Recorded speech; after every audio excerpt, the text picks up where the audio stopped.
Hello and welcome back. I hope I haven't bored you with all this information today, but honestly, really, it's important, and I'm trying to make it as interesting as possible for you. You are listening to Linda Pinizzato, the condo expert on the Hayes FM. And I think today is a really important move forward to provide information. So as I mentioned, over the next 4 weeks, I'm going to give you in-depth information about condominiums.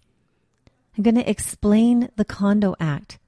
You know, that's one thing I should touch on right now. Now that you've already know what to do if you decide to go out and purchase a new condominium, the minute that you become a condo owner, everything is mandated under the Provincial Condo Act. So you really need to understand what the Condo Act is about.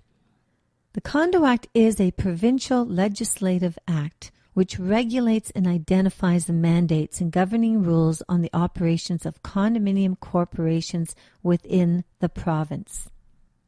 Believe it or not, there's all different types of condominiums. You know, there's not just the standard condominium. A standard condominium is what you pretty much see all the time. I mean, you see, you know, whether it's a low-rise, mid-rise, or high-rise condominium apartment building, whether it's a stacked townhouse or whether it's a, you know, standard kind of a townhouse.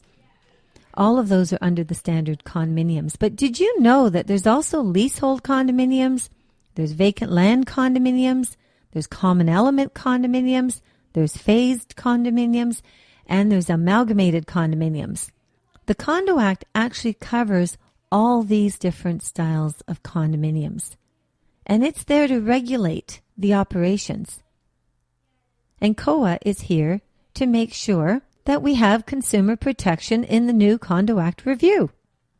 There's been a lot of things that have been identified that are creating a problem and not creating governance or transparency within the operations of the condominium world. If I was to go through the different statements now of you know, we get a number of complaints that come through on a daily basis from condominium owners, just basically across Ontario. And I am floored with some of the problems that are existing. And it's not always the board of directors. It could be a rogue board past board member who's decided that they're not happy any longer and they want to turn the building upside down. It could be from a condo owner that just has a chip on his back and he or she is just trying to cause problems. So you as a condo owner, what do? Do you just turn your head and ignore it all? You know, it may just fester and get worse. You need to stand up and learn a little bit more so that you have the knowledge and you can actually step forward should you have to. Condominiums are very complex. It's a choice of living in a community with a lot of other people, but the one thing that you have in common, you all have an interest in this corporation. Whether it be a building, whether it be a townhouse, you have an interest in it. You've got to protect your interest. So you really need to, you know, you're caught, you know, in the middle of what could be a very compromising situation. But, you know, you can't turn the other cheek. You do have to get involved and you have to learn a little bit more. So the Condo Act, if you were speeding on the highway and the police pulled you over and you got yourself a ticket, you'd be under the Traffic Act. And that's how you'd be fined and that's how you go to court. There is no governance. It's self-regulated. The Condo Act is self-regulated. And that's where the problem is. So if condo owners out there are not watching things and keeping an eye on things, how do you know if things are self-regulated that they're actually being looked after in the best interest of your interest? You know, when you talk about financial statements, you know, really owners are privy to financial statements pretty much once a year. Well, I guess they could be twice. The one time is when the board of directors gets together and they prepare their budget, and they tend to do it just before year end. And once they've prepared the budget, they send it out to all of the condo owners and say, okay, fine, this is the budget for the next year. And this is what the increase of maintenance fee is going to be for you. So you will receive a letter in the mail with the budget that shows you exactly how much your increase is going to be. So the question is that if you receive this letter and your increase is over 5%, what do you do about it? What have you done about it? Have you just accepted it and said, okay, fine, you're just going to go ahead and they're going to do automatic payment through your bank and call it a day? Take a look at what the inflation rate was for the year. If the inflation rate for the year was not at 5%, then you've got to question, why did it get to 5%? However, 5% is not bad, but I've seen some buildings that honestly, they've gone 10 and 15% and even 20%. Ask questions, you should be getting answers. If you're not getting answers, then you have an internal problem. The next time that you're going to see this budget is going to be at the annual general meeting. And at that time, the auditor is going to be presenting the budget. And that is a perfect time. It's a perfect opportunity for you to ask questions and get more information about your budget. The auditors are appointed by the corporation. They're not hired by the board of directors. They're appointed. They have a fiduciary duty to protect the owners and the corporation. So if you have concerns, get familiar with this budget before you go to the AGM, because otherwise maybe you could look at the previous year, because you're going to be hard understanding it. And if you feel that the auditor is going too fast, put your hand up and say, excuse me, sir, could you please slow it down? I'm having problems following you. So that budget is going to give you a total view of what's going on in your building. And you should be able to look at it and identify where you feel the extra expenses are coming from and may be the reason why that maintenance fee has gone up so much. Because you do need the answer to that. I can tell you, unfortunately, if I actually did a survey around the province, I would, and it's so sad, I would actually find out that, that there's probably, I would say maybe 50 people, 50 condo owners out of 300 that actually go to their annual general meeting. That's it. It's that slim. You can't have that much apathy. So I don't want to be a preacher here today. We are talking condominiums.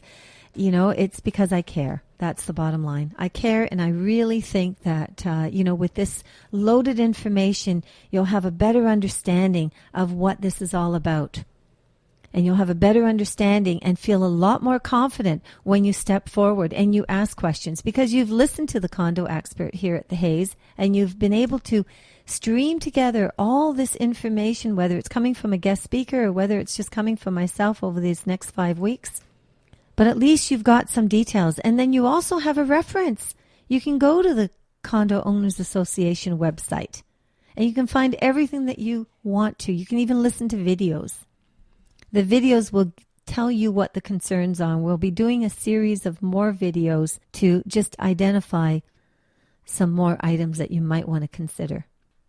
So did you know that right now over half of the construction in Ontario is condominiums? Did you realize that?